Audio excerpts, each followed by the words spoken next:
Hey guys, Henning and Morten from FlippedNormals here. In this video, we're going to be talking about a specific technique used to improve your art really quickly. This can be used if you want to improve your drawing, your sculpting, or really whatever it is.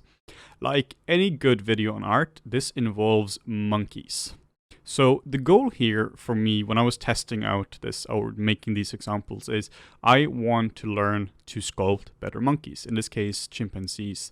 And one of the really good ways to learn really fast is to fail quickly and then learn from your failures. If you were to do a sculpt of a chimp and you would spend 2 weeks on this sculpt, you wouldn't necessarily learn a whole lot from that because you only have one revision.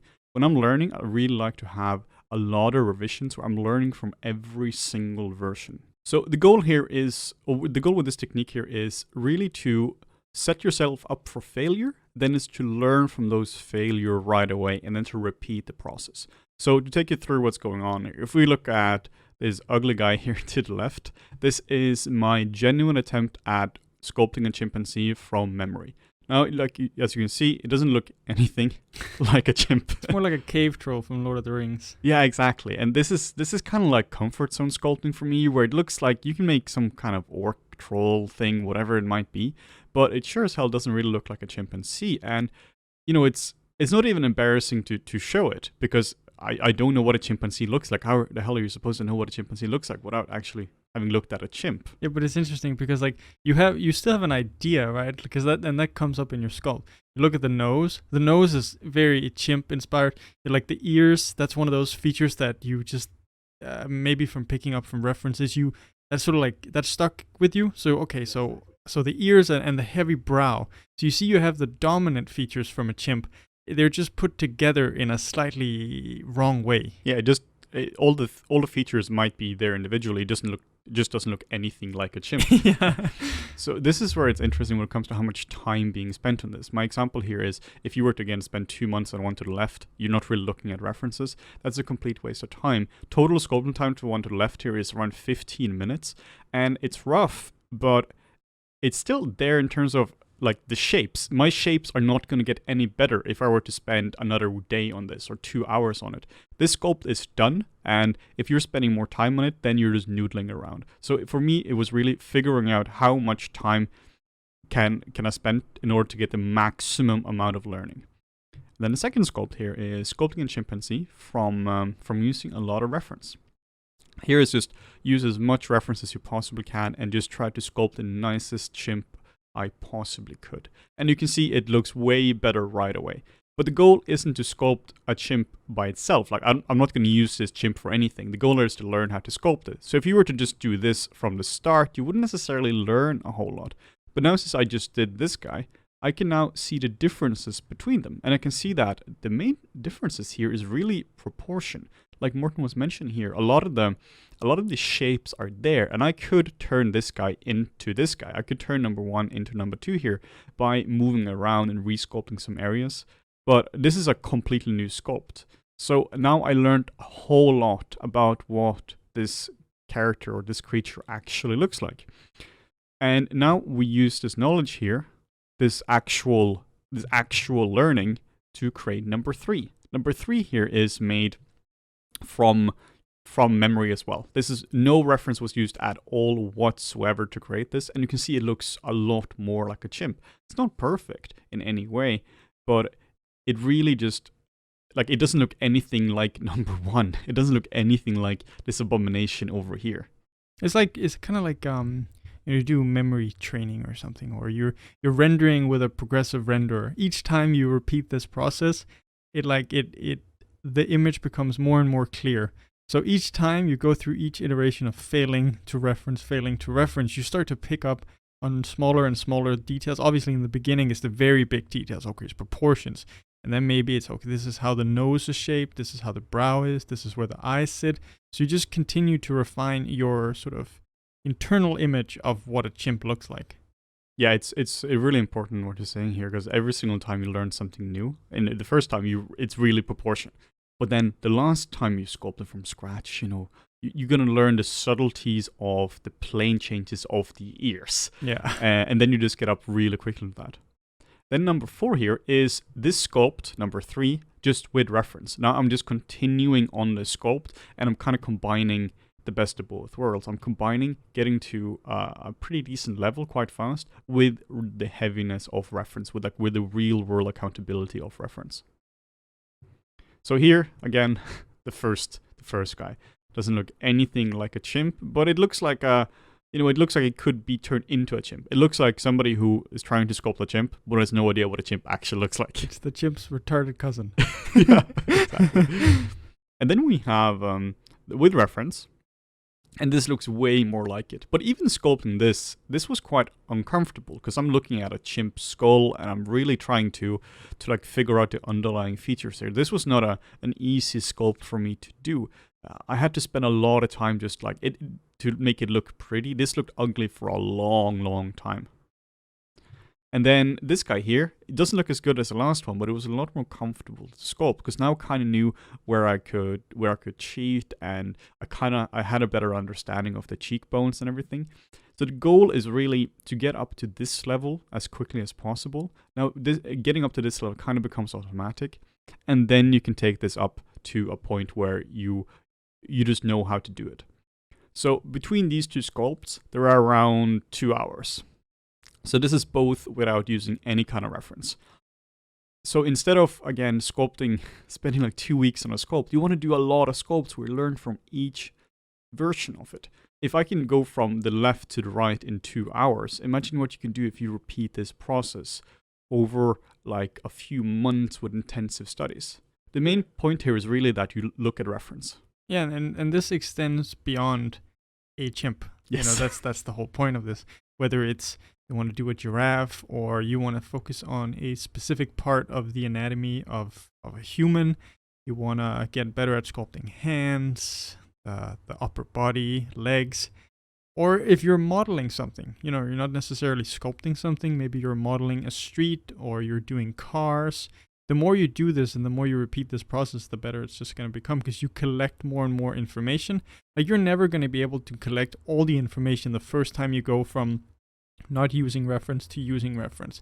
You have a sort of limited capacity. There's always like a cap for how much you can remember. It's kind of, I would kind of equate it to when we've been learning Chinese and Japanese, right? Like, every day you study it, you can maybe remember, let's say, 3 words. You learn 3 new words. Well, you try to learn 10, but you only remember 3. It's the same thing with sculpting here. You remember a few features, a few more features, and then that sort of snowballs. And it just means you can this is now your new starting point. The one to the right is now your new starting point. And how much easier is it to make the one on the right look good compared to one to the left? Yeah. And then we have this. This is now, this is just a few hours between it. Obviously, one on the right is more refined, and we used some nice pores on it and all that kind of stuff. But none of that really matters unless you've been going through the stages beforehand. I kind of consider, if you only look at reference, that's kind of like tracing a photo, where it might look good, and sometimes that's just what you need. You really don't care about learning. You're doing a freelance gig, and you just need this chimp to look fine. It's about short term. But if you want to have long-term success, particularly if you're doing these kind of creatures, you want to set yourself up for like long-term success. And in order to do that, you need to fail a lot. But failing by itself is completely pointless. Like that just failing by itself is just failing.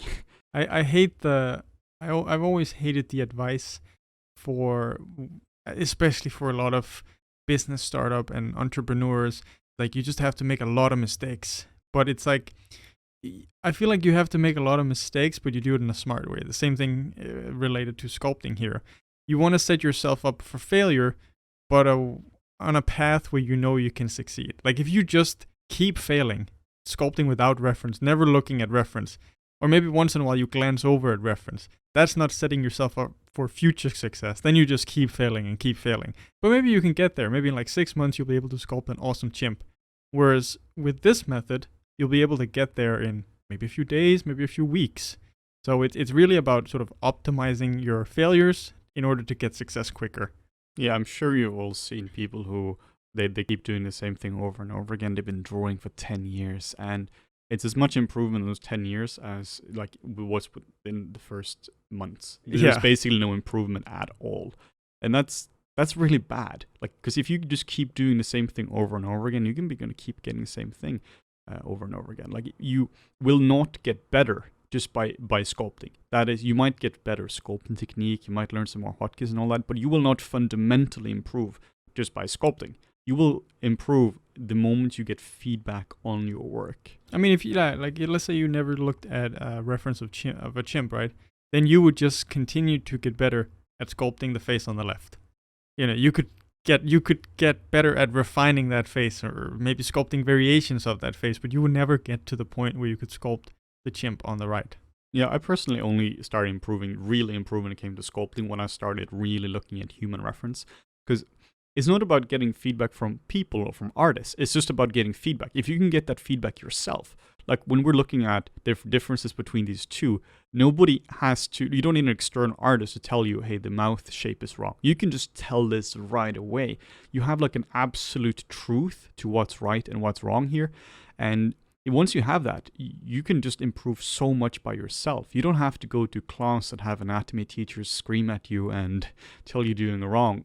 Because you already have kind of the truth. You already have real world reference. So if you were to replicate that, then suddenly you're going to improve so much faster.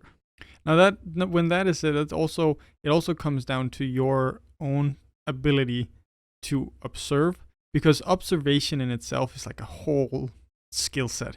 You know, like when you're just getting started with drawing or sculpting, your observational skills are going to be trash. We've all been like, it just doesn't work. Like I think we've done a few videos about observation before, and like we talk about trees, for example. If you have an image in your mind of a tree, and the image in your mind is like a blurry image, general thing. What does a tree shape look like? The more you observe trees and the more you try to replicate trees, recreate, whether it's painting or sculpting, the better you become and the more you refine that image. The same thing happens here. So in the beginning, it might be hard to actually distinguish, hey, I sculpted this mouth shape. I feel like it looks pretty close to the reference, but you're not actually able to perceive it at that point. So especially in the beginning, it might be good to get feedback. You know, you want to seek out some professionals or someone who are at a higher level than you that can then tell you, hey, you need to look at this. This doesn't quite match yet. And that's definitely a skill that you also need to develop alongside this. So regardless of your sculpting, modeling, drawing, painting, whatever it is, this technique is, I don't know if it's like so much of a technique. It's more like advice on how to improve.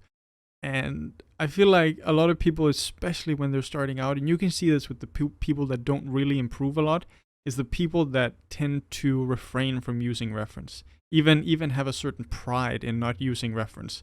You see this a lot on let's say DeviantArt, Facebook groups where people post their art, and they'll say, I didn't use reference for this. And this is something we've talked about before as well. Yeah, it shows that you haven't used reference. It's not about your ability to be cool to not use reference. It doesn't really matter. It's about the end result. And so you shouldn't be afraid to use reference. Reference is a tool like anything else. It's like if you're sculpting in ZBrush and you go, I refuse to use the Damien standard brush because it's cheating. No, it just makes your sculpt better. You can achieve the same result with other brushes. It just, speeds it up by 3-4 times. Yeah, the consequence of not using reference is the result on the left, and you wondering why it doesn't look like a chimpanzee because you haven't looked at reference. We had a video we were talking about observation and how important reference was, and one of my favorite comments was I was trying to look at a grape. Yeah. And I couldn't figure out why it didn't look right. Then I realized I hadn't looked at a real grape before. I love that comment. And that's kind of the main purpose of this. It really is set yourself up for failure in a controlled environment. Do quick revisions on it. Don't spend more time than needed. If 15 minutes, like I had on left here, is enough, then quit your sculpt and then start looking at reference and start to improve it. you realize when you have enough time, when you start to just noodle it and you start just improving the shape. Like here I was going into the mouth and like separating the lips a bit more and all that, and you're realizing that the problem with this sculpt here It's not the lips. it's not the separation of the lips or that the bags under the eyes aren't refined yet. You're talking about more fundamental issues. And once you're realizing that you've been spending the last 2 hours on something which hasn't improved it in any way, then you need to just stop what you're doing. Yeah, so I guess with the intention of not letting this turn into a Joe Rogan podcast about chimps and how they can rip your face off, They can. I think that's about all we have to say on this matter. But yeah, if you want to see more content like this in the future, make sure to leave a comment down below, subscribe, and turn on notifications, and we'll see you in the next one.